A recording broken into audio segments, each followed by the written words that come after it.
আমরা আমাদের স্মার্টফোনে বিভিন্ন অ্যাপ্লিকেশানকে ইনস্টল করি এবং ইনস্টল করার পরে আমরা দেখতে পাই ওই অ্যাপ্লিকেশানটির আইকনে নির্দিষ্ট একটা ছবি আছে। তো আমরা চাইলে ওই আইকনটাকে চেঞ্জ করতে পারি না নিজেদের ছবি দিয়ে।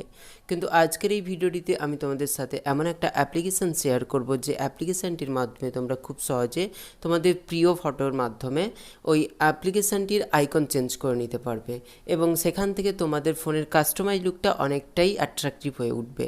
তো কী করে তোমরা নিজেদের ফটো দিয়ে ফোনের আইকন চেঞ্জ করবে সেটা আজকে তোমাদের এই ভিডিওটি দেখাবো।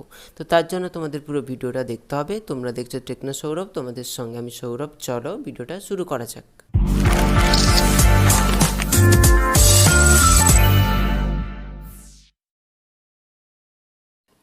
অ্যাপ্লিকেশানের আইকনের ফটো চেঞ্জ করতে হলে প্রথমে আমাদের একটা অ্যাপ্লিকেশান ইনস্টল করতে হবে। তার জন্য তোমরা দেখতে পাচ্ছ আমি প্লে স্টোরে চলে এসেছি এবং এখানে একটা অ্যাপ্লিকেশান সার্চ করে নিচ্ছি। তো এখানে আমি সার্চ করে নিচ্ছি সুপার পি লঞ্চার লিখে। তো যখনই আমি সুপার পি লঞ্চার লিখে সার্চ করলাম তখনই তোমরা দেখতে পাচ্ছ এই অ্যাপ্লিকেশানটা চলে এসেছে। এবার তোমরা যদি সার্চ করে এই অ্যাপ্লিকেশানটিকে খুঁজে না পাও তাহলে কী করবে, এই ভিডিওর ডেসক্রিপশান বক্সে চলে যাবে এবং সেখানে দেখতে পাবে এই অ্যাপ্লিকেশানটির ইনস্টলের লিঙ্ক আছে। তো সেই লিঙ্কে ক্লিক করে তোমরা অ্যাপ্লিকেশানটিকে ইনস্টল করে নেবে। তোমরা দেখতে পাচ্ছ আমার অ্যাপ্লিকেশানটির ইনস্টলেশন কমপ্লিট হয়ে গেছে। এখন আমি অ্যাপ্লিকেশানটিকে ওপেন করে নিচ্ছি। তো যখনই আমি অ্যাপ্লিকেশানটিকে ওপেন করলাম তখনই আমার সামনে এরকম একটা ইন্টারফেস শো হচ্ছে। এবার আমি কি করব, এন্টারে ক্লিক করব। তো যখনই আমি এন্টারে ক্লিক করলাম তখনই আমাকে আরেকবার ওকেতে ক্লিক করতে বলছে। তো এখন আমি ওকেতে ক্লিক করছি। তো ওকেতে ক্লিক করে দেওয়ার পরে আমার এই অ্যাপ্লিকেশানের সেটিং কমপ্লিট। এখানে আমাদের আর কোনো সেটিং করতে হবে না। তো এই সেটিংটা করে দেওয়ার পরে তোমরা দেখতে পাবে তোমাদের ফোনে যে সমস্ত অ্যাপ্লিকেশান আছে সব অ্যাপ্লিকেশান এখানে শো হবে। তো এই সমস্ত অ্যাপ্লিকেশানে তোমরা আইকন খুব সহজেই চেঞ্জ করে নিতে পারবে। তো এখন তোমাদের একটা স্যাম্পলভাবে করে দেখাই যে আমার এই অ্যাপ্লিকেশানটা কাজ করছে কিনা বা আমি আইকন চেঞ্জ করতে পারছি কিনা আমাদের নিজেদের ফটো দিয়ে। তো সাপোজ তোমরা এখানে দেখতে পাচ্ছ আমার ফার্স্ট যে অ্যাপ্লিকেশান আছে হোয়াটসঅ্যাপ। এবার আমি এই হোয়াটসঅ্যাপের আইকনটাকে চেঞ্জ করব। তো চেঞ্জ করার জন্য কি করব, জাস্ট এই অ্যাপ্লিকেশানের ওপর কিছুক্ষণ হোল্ড করে রাখবো। তো যখনই হোল্ড করে রাখলাম তখনই তোমরা দেখতে পাচ্ছ এখানে একটা ছোটো উইন্ডোতে বিভিন্ন অপশান শো করছে। এখান থেকে ফার্স্ট অপশানে চলে যাবো যেটা হচ্ছে এডিট। তো যখনই এডিটে ক্লিক করলাম তখনই তোমরা দেখতে পাচ্ছ একটা ছোটো উইন্ডোতে হোয়াটসঅ্যাপের লোগো এবং তার নাম শো করাচ্ছে। এখন আমি লোগোটাকে চেঞ্জ করতে চাই। লোগোটাকে চেঞ্জ করার জন্য আমি কি করব, পেন্সিল সাইনে ক্লিক করব। তোমরা দেখতে পাবে লোগোটার পাশে একটা পেন্সিল সাইন থাকবে। তো এখন আমি পেন্সিল সাইনে ক্লিক করছি এবং পেন্সিল সাইনে যখনই ক্লিক করলাম তখনই তোমরা দেখতে পাচ্ছ এখানে বেশ কিছু অপশান শো করছে। এখান থেকে আমি যে অপশানটি সিলেক্ট করে নেব সেটা হচ্ছে from pick crop as circle বলে যেটা আছে ওটা সিলেক্ট করব। কেন এটা সিলেক্ট করব, যদি আমি এটা সিলেক্ট করি তাহলে আমার যে লোগোটা থাকবে বা ফটোটা থাকবে ওটা সার্কেল অনুযায়ী থাকবে।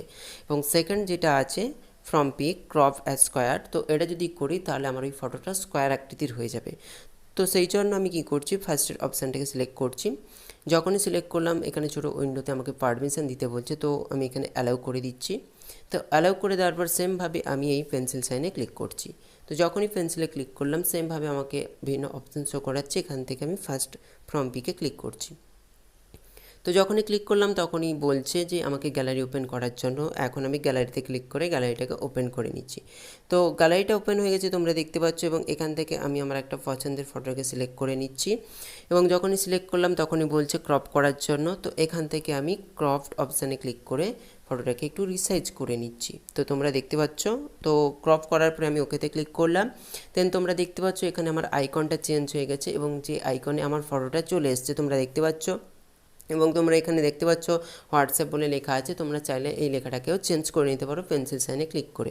এরপর তোমরা সিম্পল ওকেতে ক্লিক করবে। তো তারপর তোমরা এখানে দেখতে পাচ্ছ খুব সুন্দর লাগছে আমার এই আইকনটা এবং আমি খুব সহজে বাই ডিফল্ট যে আইকনটা ছিল ওটাকে চেঞ্জ করে আমার পছন্দের ফটো দিয়ে আইকন বানিয়ে নিতে পারলাম। তো এরপর তোমাদের আরেকটা জিনিস বলি, তোমরা যদি তোমাদের সমস্ত অ্যাপ্লিকেশান এখানে না দেখতে পাও তাহলে কী করবে, জাস্ট এই একটু নিচে চলে আসবে, দেখতে পাবে একটা তীর সাইন আছে। সিম্পল তোমরা এই তীর সাইনে ক্লিক করে ওপরের দিকে সোয়াইপ করলে তোমাদের সব অ্যাপ্লিকেশান শো হবে। তো সেটা করার সময় যদি তোমাদের কোনো অ্যাড চলে আসে তাহলে একটু ওয়েট করে যেতে হবে। দেন তোমরা কী করবে, ওপরে ক্লোজ বাটনে ক্লিক করবে। দেন তোমাদের অ্যাডটা ক্লোজ হয়ে যাবে এবং তোমাদের সমস্ত ফোনের অ্যাপ্লিকেশান এখানে শো হবে। তো এবার তোমাদের দেখাচ্ছি যে কী করে তোমরা এখান থেকে কোনো অ্যাপ্লিকেশান সিলেক্ট করে সেটার আইকন চেঞ্জ করবে। তো সেটা করার জন্য সিম্পল তোমরা কী করবে, যে অ্যাপ্লিকেশানটির আইকন চেঞ্জ করতে চাও সেই অ্যাপ্লিকেশানটিকে কিছুক্ষণ হোল্ড করবে। তো হোল্ড করে রাখার পর তোমরা জাস্ট এখানে ছেড়ে দেবে। তো ছেড়ে দেওয়ার পরে সময় যদি তোমাদের এরকম কিছু উইন্ডো চলে আসে তাহলে কি করবে, এই যে দেখতে পাচ্ছ নিচের অপশান, এই লেটার অপশানে ক্লিক করবে। তো ক্লিক করার পরে তোমরা দেখতে পাবে তোমাদের হোম স্ক্রিন চলে আসবে। তো এরপর তোমরা কি করবে, ওই যে অ্যাপ্লিকেশানটিকে এখানে ছেড়ে দিয়েছো ট্যাপ করে রেখে, তো ওই অ্যাপ্লিকেশান সেমভাবে কিছুক্ষণ ট্যাপ করে রাখবে। দেন সেমভাবে এডিট অপশানে ক্লিক করে আমি যেরকম চেঞ্জ করলাম ওইরকমভাবে করে নেবে, দিলে তোমার এই অ্যাপ্লিকেশানের আইকনটাও খুব সহজে চেঞ্জ হয়ে যাবে। তো আশা করি তোমরা খুব সহজে বুঝতে পারলে কী করে কোনো অ্যাপ্লিকেশানের আইকন চেঞ্জ করা যায়। তো তোমাদের এই ভিডিওটি যদি ভালো লেগে থাকে তাহলে লাইক করে দিও, সবার সঙ্গে শেয়ার করে দিও এবং চ্যানেলটিকে সাবস্ক্রাইব করতে ভুলো না। তোমাদের সঙ্গে দেখা হচ্ছে নেক্সট কোনো ভিডিও নিয়ে। আজকে এই পর্যন্ত।